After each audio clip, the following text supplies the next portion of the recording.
মহানবী সাল্লাল্লাহু আলাইহি সাল্লামের আগমনের উদ্দেশ্য। পবিত্র কোরআনে আল্লাহ কেন আখেরি নবীকে পাঠিয়েছেন তা অন্তত 3টি আয়াতে উল্লেখ করেছেন। তিনি বলেছেন, আল্লাহ তার রাসূলকে হেদায়াত ও সত্যদিন সহ প্রেরণ করেছেন, যেন যেন তিনি একে অন্যান্য সকল মানবরচিত দ্বীনের উপর বিজয়ী করেন। সূরা তওবা আয়াত 33, সূরা ফাতাহ আয়াত 28, সূরা সাফ সব আয়াত 9। এখানে হেদায়া শব্দের অর্থ হচ্ছে সঠিক পথ নির্দেশনা, রাইট ডাইরেকশন।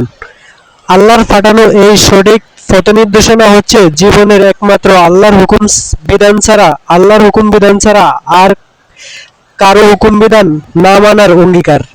আর সত্যদিন হচ্ছে মানুষের ব্যক্তিগত, পারিবারিক, সামাজিক, রাজনৈতিক, অর্থনৈতিক, বিচারিক, রাষ্ট্রিক, সামরিক এবং আধ্যাত্মিক সকল ক্ষেত্রেই সংকট সমাধানের জন্য প্রয়োজনীয় বিধিবিধান, যাকে এক কথায় বলে জীবন ব্যবস্থা, সিস্টেম অফ লাইফ। সকল জীবন ব্যবস্থার ভিত্তি থাকে আল্লাহর দেওয়া জীবন ব্যবস্থারও ভিত্তি হলো ওই হেদায়া। আল্লাহ ছাড়া কোনো হুকুমদাতা নেই, এই সিদ্ধান্ত।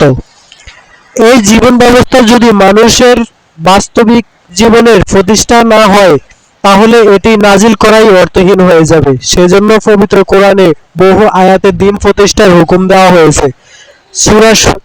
সূরা শুরা আয়াত 13, কোন পদ্ধতিতে দিন প্রতিষ্ঠা হবে সেটাও তিনি শত শত আয়াতে জানিয়ে দিয়েছেন।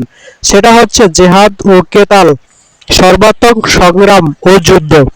মহানবী আল্লাহর এই নির্দেশ অনুসরণ করতে গিয়ে বলেছেন, আমি অতিষ্ঠ হয়েছি মানব জাতির বিরুদ্ধে যুদ্ধ কেতাল চালিয়ে যেতে, যতদিন না তারা আল্লাহকে একমাত্র হুকুমদাতা হিসেবে মেনে না নেয়। আব্দুল্লাহ ইবনে উমর রাদিয়াল্লাহু তাআলা আনহু থেকে বুখারী, তিনি দিন প্রতিষ্ঠার এই নির্দেশ বাস্তবায়ন করতে গিয়ে তিনি সারাটি জীবন অক্লান্ত পরিশ্রম, অকল্পনীয় ত্যাগ, কোরবানি ও শতাধিক যুদ্ধ করেছেন।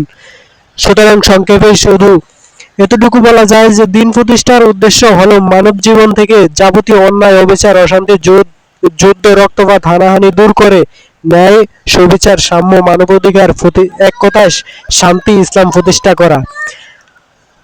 আর মহানবীর আগমনের উদ্দেশ্য হলো এই দিনটাকে সর্বাত্মক সংগ্রামে, জেহাদের মাধ্যমে বিশ্বময় প্রতিষ্ঠা করা।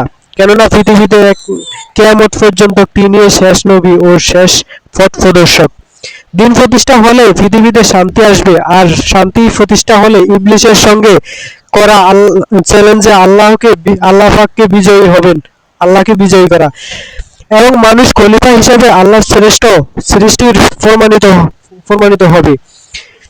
যারা আল্লাহর প্রতি ঈমান আনবে এবং আমলে সালেহ করে এই পৃথিবীতে আল্লাহকে বিজয়ী করবেন, আল্লাহ তাদের শ্রেষ্ঠ বলে ঘোষণা করেছেন। সূরা বাইয়িনা আয়াত 7। এবং তাদের সকল গুনাহ ক্ষমা করে জান্নাতে দাখিল করার অঙ্গীকার করেছেন আল্লাহ। সূরা সব আয়াত 12।